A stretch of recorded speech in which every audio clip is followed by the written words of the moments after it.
there cannot be health without mental health. Okay. The subject of mental health is one that has been misrepresented, misunderstood, and largely misconstrued to mean what it is not. Okay. Possibly because of the limitations of grammar or the need to sound very scholarly or refined. whenever the subject, whenever trying to define mental health.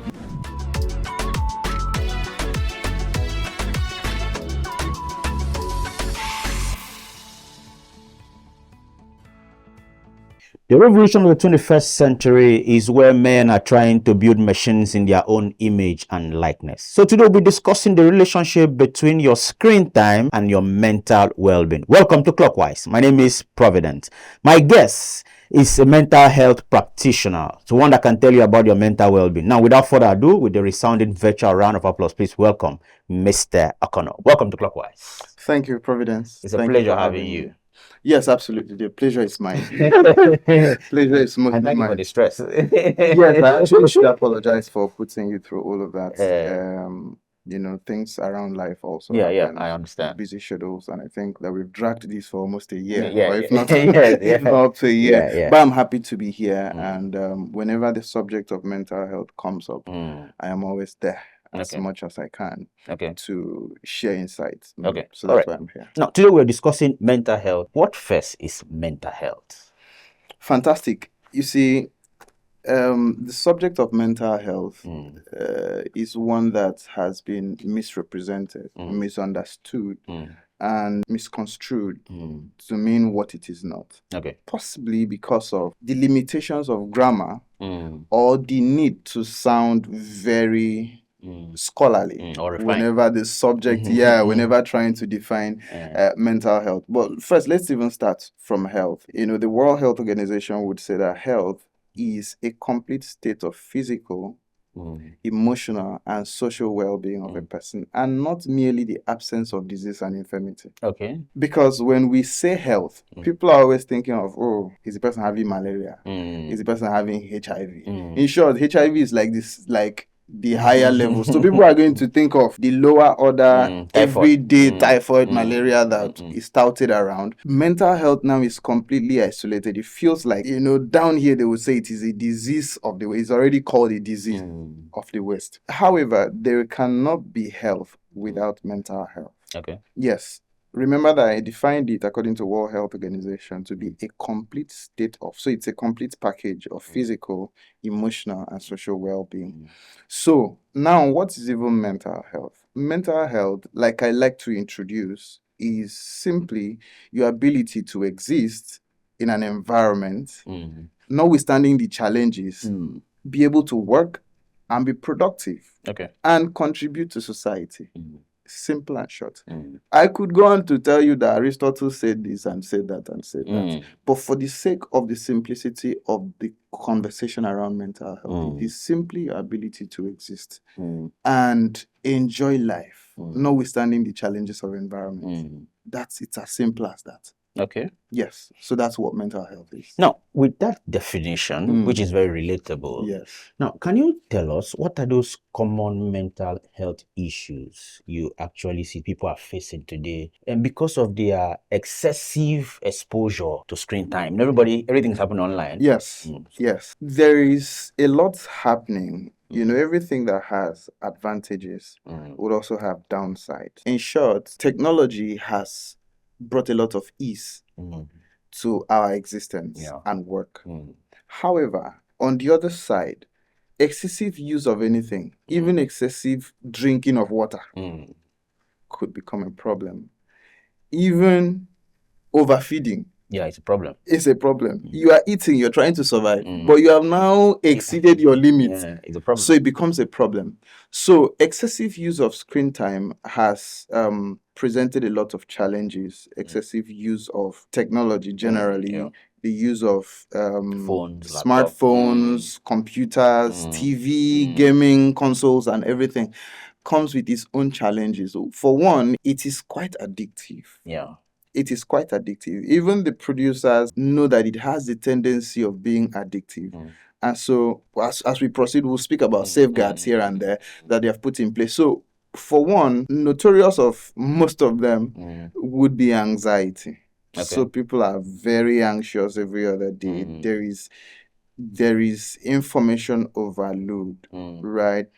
And so there are indications Mm. that excessive use of technology, screen time, smartphones, and all these devices have a correlation with depression, Okay. stress, and even suicidal ideation. Mm. Because when people are exposed to a lot of negative energy, Mm. they begin to internalize it. Okay. They begin to ruminate on it. They begin to sit on it. And so some things that seemed really far away begin to look like they're really close. Look like, oh, it's possible. So if the other person could do it.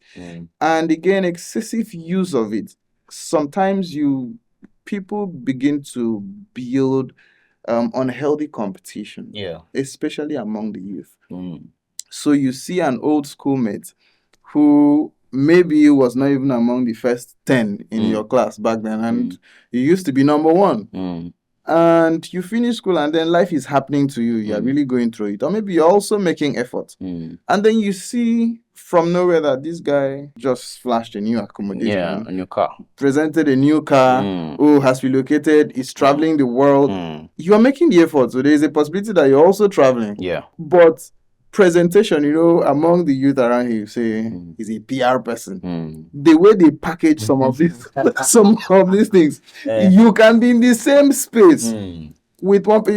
Recently someone was busted. They said, oh, she said she was a delegate at the UN General Assembly and she was speaking, and then people now dug and said it was an empty hall, that she was speaking at the end of the event when there was nobody. Now, if you pick just this video and then you say, this girl has really, see, she's speaking at UN General Assembly, and so you begin to pressure yourself, there is a tendency that you would slide into depression. These unhealthy competitions would lead you into always being nervous, being anxious. And again, taking in so much of negative information is going to begin to make you feel unwell. You begin to isolate. It's unfortunate that technology that is supposed to bring us closer, we are closer to people who are very far away from us and far from the people who are very close to us. Yes, because we spend a lot of time on our phones speaking with people who are very far away. And so we could go out for a date. We could actually just be sitting out for a meal. And for the most part, I am catching up with messages here. I'm speaking with someone, people that is out there and giggling. And this person too is probably also lost. Or maybe this person understands the moment and has suspended his device, but I am busy here.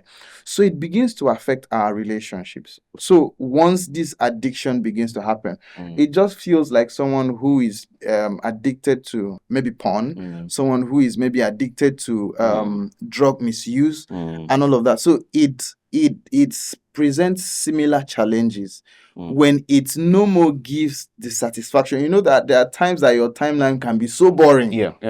So there are times that your timeline can be so boring, and then you are doom scrolling. You are finding something that can excite you a bit. And so people get to the point where you post a picture and then the reactions are not as they expected. I know someone who shares that maybe she really trusted me. She said, look, if I post a picture and then the next one it does not do 200, I've deleted it. So people begin to build patterns and put themselves under unnecessary pressure. I like to land by speaking about suicidal ideation and actual suicide, because in the past, news about suicide was not very much widespread. But because of the effort that a lot of people have made, practitioners and advocates, there is awareness about suicide and attempted suicide and suicidal ideation. Now, the fact that because of how the media portrays attempted suicide, because of how they report the subject of suicide, it becomes somewhat fashionable for someone to attempt. Now, this, for the most part, there may not be research statistics to back this up yet that I've seen. But from my practice and my interaction with some people, now people have even taken advantage of raising alarm about attempted suicide. for their own personal gain. Mm. And so possibly by the time they do not get the kind of responses they want, they're actually now pushed into the actual act. Mm. So there are issues here and there that excessive use Mm. of these technologies Mm. bring, and it also would affect your my optometrist friends Mm. would speak about that if you spend up to maybe 20 minutes Mm. on your workstation, Mm. you should look at about maybe 20 meters distance away Mm. from it just Mm. for maybe 2-3 minutes Mm. before you continue.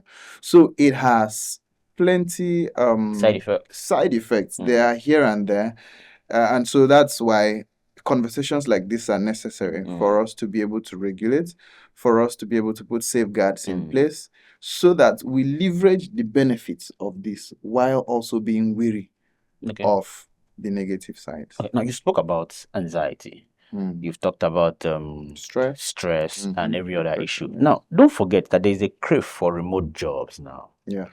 Everybody want to work online or Yes. work from home. Yes. So it actually increases the number of times, the amount of The time you amount of time spend you with screen. Yes. The question now is, what are those practical steps you feel someone can employ to set healthy boundaries between them and the screen, to prevent these things you mentioned? Emerging technologies have also put safeguards in place. Okay. But the way we are, Mm. we just pick what appeals to us Yeah. most times. What gives us that feel good, emotion, Mm. and then we run with it until we are addicted. You know that, as a matter of fact, depending on the duration of this podcast, there is someone who is going to, if this was up to 2 hours, there's someone who is going to binge watch this for straight 2 hours and won't even look up. Yeah. There is also another person who is going to watch this in piecemeals. And so, depending on what he's engaged in per time. Now, coming to remote work, it feels like remote work even allows you to regulate use, right? Some of us had opportunity of working in banking, and you know how the banking halls can be some days, and you are there on your workstation. Now, the issue is that there are some things that are beyond our control. Okay. However, we must make conscious efforts to keep ourselves sane and safe while using these technologies. Because if you crash land today, the job will continue. Continues. That's one statement of fact. If you crash now, we had a really unpleasant experience while I was working in banking. One of our colleagues, at the end of a work meeting, was traveling back. He died. God bless his soul. This was on a Saturday. As of Sunday, they had sent a relief person to that branch. Work has to continue. The work must continue. Work must continue. Someone has to be in charge. If you had told this person, stay here and rest, you can go back on Monday, you say, they will query me. Now, so it brings us to the subject of prioritizing self. I tell people and I tell my friends that you are the most important person in the entire equation. And so if prioritizing yourself means that you are selfish, then I think selfish is a good thing. Like I said, what my optometrist friends shared was that if you spend up to 20 minutes staring directly on your screen, you should look at a distance. Maybe just stay at a blank space for like 2-3 minutes before you come back to it. That's one way to handle it. 2, there are safeguards on these platforms. For instance, on my phone, there is what we call, there's a thing about, there's a report I get every week about screen time. Okay. So my phone, I know that this, for Apple phones, it is embedded. It's quite health conscious. So it tells you, like, I think as of Monday, it had told me, your screen time was down by 30%. So it puts me in check. It also notifies me there was excessive screen time. Your screen time was up to 30%, up to 70%, and you know that, you need to tone down. These things help to regulate. Another way to handle this is, there is a feature I recently discovered on Instagram, and it is called night mode. Now, night mode does not allow notifications to pop. So for the period that you have set, because there are people who binge scroll their phones the whole day and then do the same thing into the night. Some of them, I know people who are close to me who sleep on their phones. Like, while scrolling, they now sleep off and wake up to continue. If they wake up to pee and then they realize, oh, they had left this, before they know, they are scrolling again on Instagram or maybe TikTok these days. And so they keep going for hours. And so one way to also handle it is to put off notification. Okay. If you're able to regulate how often you get notified, the temptation of you, because it starts with just wanting to check a notification. So you go into the notification, and then for another 2 hours you are You're there. there. You are stuck. There are things you were supposed to do. Some people leave pots on fire, and then it is done. The thing is burnt. They now remember, oh, the house is almost catching fire. So putting these safeguards in place, putting off notification every once in a while, doing social media detox is also healthy. There are times that you have to, I do this as a personal exercise. There are sometimes I would uninstall or freeze my social media account, apart from WhatsApp. That's like workstation for me, because you must keep communication. I have clients who are not in this country, and so they want to speak with you. WhatsApp. So I could leave that on. But even at that, I still regulate how often I go there. There are groups. For some of us, we belong to thousands of groups. And these group notifications come like normal individual notifications too. So you could go there and archive some of these groups. When you need information about it, you go there. Because in trying to check notification that came into a group that had no business with you at the time, you would have lost another 2 hours just scrolling through and giggling at people's statuses. So this is also another thing to do. You could take occasional social media detox. It will help you. There is also a thing about, in my home, I recently implemented a no-take zone. Okay, so if you go to the dining area, especially during meals, you have no business coming with your phone, right? Because when we bring smartphones to the dining table, we lose family time. We begin to disconnect. We become attached to our phones instead of our family that we're supposed to be attached to. So that's a no-take zone. So you could implement this to see how to, all these small efforts, they may not be the silver bullets, but all of them put together would help a lot in reducing how much time you spend on it. So occasionally, take social media breaks. In short, take technology breaks. There are days that you're going to just put your phones on DND. And you know this DND thing, it's a healthy addition to our smartphones. And you could put a policy that says, okay, if someone consistently calls for 3 times within 2 minutes, the call should come through, which should suggest, not like the way Nigerians call people, that it is an emergency, okay? But the way Nigerians call you, they can call you 2,000 times within 2 minutes. So it's like you are holding their destiny. But ideally, when you put these safeguards, ideally, I call people like once. If it's an emergency, I'll call you twice. If you have not picked, it means you are indisposed, and I'll shoot a message.